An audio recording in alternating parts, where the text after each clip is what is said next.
میرا نا خون کھولنا شروع کر دیتا ہے کہ جب آپ کے پاس یہ موقع تھا، پاکستان تحریک انصاف واحد جماعت تھی جنہوں نے وکلا کو سب سے بڑی تعداد میں ووٹ دیے، آپ وکلا برادری کو یعنی جو مین بارز تھی ان کو اپنی طرف کرنے میں ناکام ہو گئے۔ صرف پلاننگ کا فقدان تھا اور کچھ نہیں تھا۔ پلاننگ کرتے، جیسی پلاننگ حکومت میں بیٹھے لوگوں نے کی، آپ اس سے اچھی پلاننگ کرتے، کیا 1 2 3 کروڑ روپیہ کسی بار کو دان نہیں کیا جا سکتا؟ بالکل کیا جا سکتا ہے۔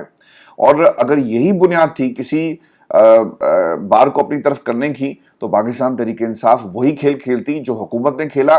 اب ویورز پنجاب کی جتنی بارزیں اٹھا کر دیکھ لیں، یہاں پر صرف اور صرف پیسہ چلا، اور یہ پیسے کے پجاری ہیں اور پھر ان کے ووٹس ہیں جس کو بنیاد بنا کر 26ویں ترمیم بھی آتی ہے، وکلا برادری کو اپنے ساتھ بھی کیا، لیکن پاکستان تحریک انصاف مکمل طور پر ناکام۔ پاکستان عمران خان ناکام نہیں ہو سکتا، یاد رکھیں عمران خان جیتا ہوا ہے، وہ وکٹری اس کو وکٹری سٹینڈ پہ اب ہمیشہ کے لیے کھڑا رہے گا۔ اگر کوئی ناکام یا عمران خان کو کرنے کی اس تحریک کو کوشش کی جاتی ہے، یہ وہ لوگ ہیں یعنی ہم کریں گے۔ اب سنیں جو اعلامیہ آیا، سندھ کے تمام شہروں میں بھوک ہڑتال کیمپ ہوں گے، کلبز تک لے جایا جائے گا، منعقد کی جائے گی، رپورٹس دی جائے گی، دھرنے دیے جائیں گے، پیغام دیا جائے گا، ہوں گی مظاہرے ہوں گے، متحرک کیا جائے گا۔ بھائی کب کرو گے؟ پاکستان تحریک انصاف ہمیشہ دیر کر دیتی ہے اور یہ دیر جان بوجھ کے کی جاتی ہے، اور پاکستان کی اسٹیبلشمنٹ کے کہنے پر یہ لوگ تحریک انصاف کو جنہوں نے ہائی جیک کر لیا، اب ایک الگ سی ایک پوزیشن تحریک انصاف میں جو ڈائی ہارڈ ورکر ہے اس کی ہے، وہ ان کو روک کے پوچھتا ہے گریبان پکڑنے کی، اب بس باری آ گئی ہے ان کی اور اب ان کے گریبان بھی پکڑے جائیں گے۔ اگر کوئی یہ سمجھتا ہے نا کل کو خدا نہ خواستہ عمران خان کو کچھ ہوا تو یہ بریسٹر گوہر، علی مین گنڈا پور، یہ ان کے لیے پاکستان میں رہنا شاید آسان نہیں ہوگا، یاد رکھیے گا۔ اور عمران خان کی زندگی کو جس طرح کے خطرات ہیں، اب تو خبر یہ بھی آ رہی ہے کہ لوگوں کے ہاتھ پیر اس لیے مضبوط کیے جا رہے ہیں کہ کسی کو 9 سال کی ایکسٹینشن مل جائے، اور اگر 9 سال کی ایکسٹینشن مل گئی تو سر پھر پلے آپ کے کچھ نہیں رہے گا۔ اور ایک ایسی تحریک جس طرح ہم نے اس ملک کے اندر ہر عامر کے دور میں، یعنی جو آپ ٹینیور اٹھا کر دیکھ لیں 7 8 سال یہ پھر چلتا ہے، اور دوسری طرف وہ جمہوری روایات کو، جمہوری اقتدار کو، جمہوریت کو وہ بلڈوز کرنے لگے ہوئے ہیں۔ اب ویورز ایک اور بھی خبر میں آپ کے ساتھ شیئر کر دیتا ہوں۔ عبداللہ حمید گل نے یہ انکشاف کیا کہ چیئرمین بحریہ ٹاؤن، اور یہ بڑی خبر 2 3 دن سے چل رہی ہے، میں آپ کے سامنے اس کا ایک اور اینگل رکھ دیتا ہوں۔ اور اگر ملک ریاض صاحب مان گئے ہیں، دیکھیں پاکستان میں 190 ملین پاؤنڈ کیس کے اندر انہوں نے کہا جی کہ یہ القادری ٹرسٹ کی جو زمین تھی ملک ریاض نے دی، اور کس کو دی؟ وہ بشرا بی بی کا نام لیتے ہیں، اور یہ ایک سیٹلمنٹ تھی۔ NCA کا، نیشنل کرائم ایجنسی کا آپ نے نام سنا، میں نے یہاں لندن سے اس کو رپورٹ بھی کیا اس خبر کو۔ یہ سب کچھ برطانیہ کے اندر ہوا، پاکستان کی حکومت نے وہ پیسہ سپریم کورٹ کے اکاؤنٹ میں ڈال دیا، اور وہ سیٹلمنٹ تھی اس پیسے کی جو آپ کو سپریم کورٹ پاکستان نے ایک جرمانہ کیا، اور اس کی مد میں حکومت پاکستان کے اکاؤنٹ میں پیسے چلا گیا۔ یہی بات تھی نا، یہی سزا عمران خان کو 190 ملین پاؤنڈ کی دی گئی نا۔ اب یہ پیسہ عمران خان گھر تو نہیں لے کر گیا، لیکن اب خبر یہ آ رہی ہے کہ جن لوگوں کے اوپر الزام تھا، اور ملک ریاض صاحب کہتے رہے کہ اوور مائی ڈیڈ باڈی میں عمران خان کے خلاف گواہی نہیں دوں گا، تم نے جو کرنا ہے کر لو۔ اور پھر ویورز یاد ہوگا کہ ماضی کے اندر جب چیمپئنز ٹرافی غالباً ہو رہی تھی تو یہاں سے ہمارے وزیر داخلہ گئے، جن گاڑیوں میں بیٹھے ان گاڑیوں کے بارے میں بتایا جاتا ہے کہ وہ کس کی تھی، وہ ملک ریاض صاحب کی تھی۔ اور ملک ریاض صاحب سے یہ جو ڈیل کروانے میں بہت ساری شخصیات کا کام، جو مین رول آپ کو نظر آئے گا۔ اب پرابلم اس کے اندر یہ ہے کہ جس شخص کے اوپر یہ الزام تھا اس کو وعدہ معاف گواہ بنانے کی بات کر رہے تھے، وہ نہیں مانا، اور آج دیکھ لیں وہ مان جاتا ہے۔ تو عمران خان کے اس کیس کا کیا ہوگا؟ کسی لیول پر کہیں پر یہ سوال اٹھایا گیا کہ ملک ریاض کو بلاؤ، پوچھو اس سے، اور عدالتوں کے اندر وکلا بھی یہ بات نہیں کرتے۔ تو عمران خان کو جتنے بھی اس لشکر کے اندر لوگ ملے نا، وہ اس کے ساتھ مخلص نہیں ہیں۔ اگر کوئی مخلص تھا نا تو وہ شخص جس کا صرف ایک غرض ہے کہ پاکستان ترقی کرے، پاکستان کی عوام ترقی کرے، ہمارے بچے ترقی کریں، ہمارے بچوں کا مستقبل ٹھیک ہو جائے، صرف وہ شخص جو سڑک پہ کھڑا ہو کر عمران خان کے لیے دعائیں کر رہا ہے، حرم میں دعائیں کر رہا ہے، ہر نماز میں عمران خان کا نام لیتا ہے کہ اللہ عمران خان کو باہر لے کر آ، وہ مخلص ہے۔ باقی سب لوگ جو بڑی بڑی گاڑیوں میں، ٹھنڈی ٹھنڈی گاڑیوں میں بیٹھ کر ان گاڑیوں سے کبھی اترتے ہیں، کبھی ان گاڑیوں میں سوار ہوتے ہیں، اور پاکستان کی عوام ان کو دیکھتی ہے حسرت سے۔ پاکستان میں اگر کسی کا کوئی کسی کے حالات بدلے تو وہ سیاستدان تھا، پاکستان کی عوام ان کے حالات نہیں بدلے۔ اب عبداللہ حمید گل نے کیا جی انکشاف کیا، یہ سن لیں۔ چیئرمین بحریہ ٹاؤن ملک ریاض حسین سابق MP اور ڈائریکٹر لینڈ حاجی امجد محمود چودھری اور کنٹری ہیڈ محمد شاہد قریشی کے حکومت پاکستان سے معاملات طے پا گئے ہیں. ٹھیک ہے جی, یعنی مکمکا ہو گیا جی, تے گل جڑی ہے وہ سیٹل ڈاؤن ہو گئی ہے. ملک ریاض 15 جولائی 2025 کو شام کراچی پہنچیں گے. ان معاملہ میں صدر پاکستان زرداری یوسف رضا گیلانی. اچھا میں نا, میرا دل کرتا کہ ان کے ناموں کے ساتھ نا میں نا یہ جو عہدے ہیں نا یہ بھی نہیں, یہ ان عہدوں پر قابض ہیں, ان کا جمہوریت سے بھائی کوئی تعلق نہیں ہے. تو آج سے صرف ہم کہیں گے زرداری, گیلانی اور ڈار. اچھا گیلانی بھی پاک نام ہے جی. یوسف ہم کہتے ہیں, یوسف رضا صاحب جو ہیں وہ ڈار, اسحاق ڈار اور محسن نقوی نے کلیدی کردار ادا کیا. ملک ریاض کراچی میں حکومت سندھ کی سیکیورٹی میں بلاول ہاؤس میں قیام کریں گے جب تک اسلام آباد واپسی کی کلیئرنس مکمل نہیں ہوتی. ہم سوال یہ ہیں کہ ملک ریاض سے ڈیل کی گئی, اصولوں کو پس پوچھ ڈال دیا گیا, شریک ملزم وعدہ معاف گواہ کیا بنے گا. یہ بھی بہت اہم سوال ہو جائے گا کہ کیا عمران خان کے خلاف ملک ریاض صاحب کو وعدہ معاف گواہ بنانے کی تیاری کی جا رہی ہے. خبر یہ بھی آتی ہے جی کہ 3000 کنال اراضی جو ہے وہ شاید فوج کو دی جائے گی. سو دس از سو انفارچونیٹ. پاکستان کے اندر مکمل طور پہ ماشاء اللہ لگ چکا, اور یہ ماشاء اللہ سے بری آپ کو ایک طرح سے اس کی قسم نظر آئے گی. ایک کینسر ہوتا ہے, ایک ٹرمینل کینسر ہوتا ہے. سر یہ ٹرمینل کینسر سے بھی آگے نکل چکی ہے پوری نظام کے کو ہلانے والی جو ڈوریاں ہیں, کیونکہ ہو یہ رہا ہے کہ کامر جب آتا ہے نا وہ اقتدار کے اوپر قبضہ کرتا ہے. ٹھیک ہو گیا, وہ آیا اور اس نے کہا کہ آج سے میں چیف ایگزیکٹو ہوں, عامر ہوں, اور ملک کا نظام آج سے میں چلاؤں گا. اس کو انڈورس کوئی نہیں کرتا. وہ ایک اپنا قانون نکالتا ہے LFO کی شکل میں, لیگل فریم ورک آرڈر, ٹھیک ہے, یا PCO کی شکل میں. ان ججز کو کہتا ہے حلف لو, اور میرے ہر غیر آئینی اقدام کو تمہیں آئینی قرار دینا ہے. کچھ ٹھہر جاتے ہیں, کچھ گر جاتے ہیں, کچھ لیٹ جاتے ہیں, کچھ سو جاتے ہیں. لیکن اس نظام کے اندر کیا ہو رہا ہے, انہوں نے جمہوریت میں اپنے بہروپیوں کو ساتھ ملا کر جو بھی انہوں نے کوئی کام کرنا ہوتا ہے نا, اس کو وہ غیر آئینی کام کو آئینی قرار دلواتے ہیں پاکستان کی پارلیمان سے. اور اسی لیے باتیں ہو رہی تھی نا 2034 کی, اور ایک آئینی کردار ہوگا. تو یہ نظام ایک ٹرمینل کینسر کی طرح پاکستان کو اس وقت کھا رہا ہے. اور اب آپ دیکھ لیں, جو لوگ عمران خان کے سچے سپاہی تھے, میں آپ کو بار بار یہ کہتا رہا نا کہ پنجاب سے لوگ نکلتے کیوں نہیں ہیں. یہ جو MPs اور MNAs ہیں جنہوں نے عمران خان کے نام پر ووٹ دیا, وہ ایک موقع کی تلاش میں تھے. بہت سارے لوگ اس میں مخلص عمران خان کے ساتھ ہیں, اور بالکل ہیں, اس میں کوئی شک نہیں ہے.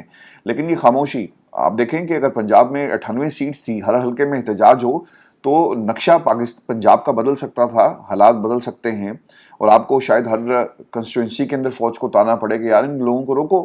لیکن ایسا نہیں ہوا. بہت سارے لوگوں نے اپنا جو ایمان تھا عمران خان کے نام پر جو ووٹ حاصل کیا, جو اللہ کو دھوکہ دے سکتے ہیں وہ عمران خان کو دھوکہ کیوں نہیں دیں گے. جنہوں نے قرآن پر ہاتھ رکھ کر اللہ کو دھوکہ دے دیا, وہ عمران خان کو کیوں دھوکہ نہیں دیں گے. اور یہاں پر ملک احمد خان جیسے لوگ کہتے ہیں کہ اسمبلی کے فلور پر کھڑے ہو کر شور و غل اور آئین مقدم ہے. بھائی آئین ہے کہاں جو مقدم ہوگا؟ آئین کو پاکستان کے پارلیمان میں گھسیٹا جاتا ہے, زندہ نہیں بلکہ مار کر, اور پھر آپ کہتے ہیں کہ پاکستان کے اندر آئین ہے.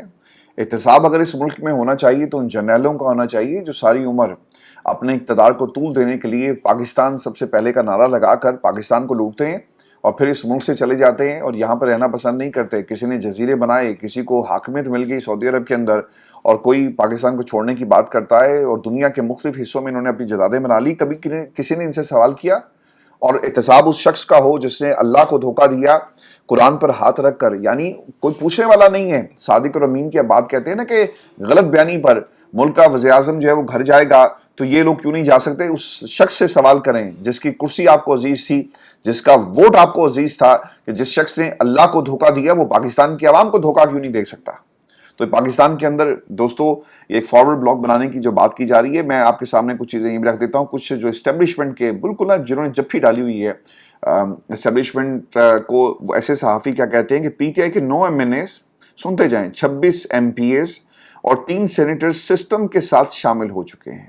انہیں بوقت ضرورت استعمال کیا جائے گا. مزید 3 سے 4 MNAs بھی رابطے میں ہیں. دیکھیں لعنت ان لوگوں کے اوپر, اور لعنت ایسی جمہوریت کے اوپر جو پاکستان کے عام جو لوگ ہیں ان کو انصاف نہیں دے سکتے. پاکستان میں سر ٹیکس, اب آپ ATM میں جاتے ہیں وہاں بھی آپ کو ٹیکس دینا پڑے گا. جن لوگوں کی تنخواہ 50-60 ہزار, چونکہ لمٹ ہے نا 50,000 کی, اور وہ یہ کہتے ہیں کہ اگر آپ نے اتنی ٹرانزیکشنز کی تو پر ٹرانزیکشنز آپ کو اس پہ ٹیکس ادا کرنا پڑے گا. تو this is only happening in Pakistan, and thanks to the Pakistan establishment, جس نے سب کچھ کیا. آج کہا جاتا ہے نا کہ سسٹم کے ساتھ ہے. سر سسٹم کیا ہے؟